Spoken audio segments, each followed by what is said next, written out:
దేవుని ఘనమైన నామానికి మహిమ కలుగునుగాక. ప్రభునందు ప్రియ దేవుని బిడ్డలారా, మానుదిన ప్రార్థన కార్యక్రమాన్ని వీక్షిస్తూ ఆత్మీయంగా బలపడుతున్న దేవుని పిల్లలు యూట్యూబ్లో, ఫేస్బుక్లో, వాట్సాప్లో చూస్తూ ముందుకెళ్తున్న, సబ్స్క్రైబ్ చేస్తున్న సహోదరి సహోదరులకు మా నిండు వందనాలు తెలియజేస్తూ ఉన్నాం. మీరు ఇంకా ఆత్మీయంగా ఎదగండి. మీ కొరకు అనుదినము ప్రార్థన చేస్తూ ఉన్నాం. ఒకవేళ మీకు ఇంకా ప్రార్థన అవసరతలు ఉన్నట్లయితే మరి మాకు మెసేజ్ ద్వారా తెలియచేయండి. తప్పకుండా మీ కొరకు ప్రార్థన చేస్తాం. అమ్మా, మరి మీ పిల్లలు స్కూల్కి, కాలేజీలకి వెళ్తూ ఉన్నారు, ఉద్యోగాలకు వెళ్తూ ఉన్నారు, ప్రయాణాలు చేస్తున్నారు. అందరూ కూడా ప్రభువు కొరకు నిలబడండి. మీ స్థానాల్లో మీకు ఇచ్చిన పరిధిలో దేవుని కొరకు నిలబడండి. దేవుడు మిమ్మల్ని బలపరుస్తాడు. మంచిది. అపోస్తలుడైన పౌలు గారు తెస్సలోనికి రాసిన మొదటి పత్రిక 5వ అధ్యాయము 16వ వచనం,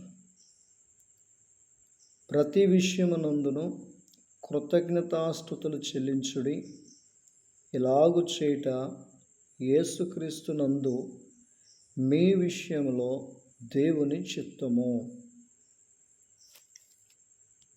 ప్రియదేవుని బిడ్డలారా,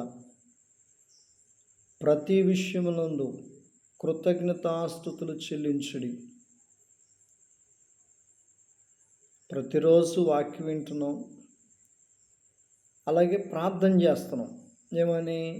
దేవా, మా పిల్లలకి అది కావాలి, ఇది కావాలి, లేదా మా కుటుంబానికి, మా పరిస్థితులకి అని చెప్పి ప్రార్థిస్తున్నాం. మంచిదే.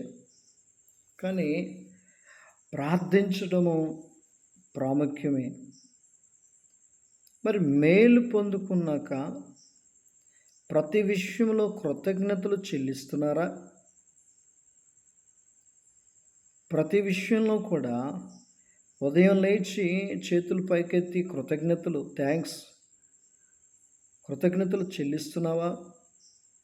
నువ్వు లేచావంటే, కూర్చోగలిగావంటే, పని చేసుకుంటున్నావంటే, అలాగే నీ బిడ్డలకు వండి పెడుతున్నావంటే, లేదా నీ బిడ్డలు ప్రయాణం చేసి వస్తున్నారంటే, అదంతా దేవుడు చేసిన మేలే. మరి దేవుడు చేసిన మేలుకి మీరు కూడా ఏం చేయమంటున్నాడంటే కృతజ్ఞతాస్తుతులు చెల్లించుడి. కృతజ్ఞత స్తుతులు చెల్లించుడి. ఇది మర్చిపోవద్దు. మన స్కూల్లో, కాలేజీలో చిన్న పెన్ ఇస్తేనే థ్యాంక్స్ అని చెప్తాం, థ్యాంక్ యూ అంటాం.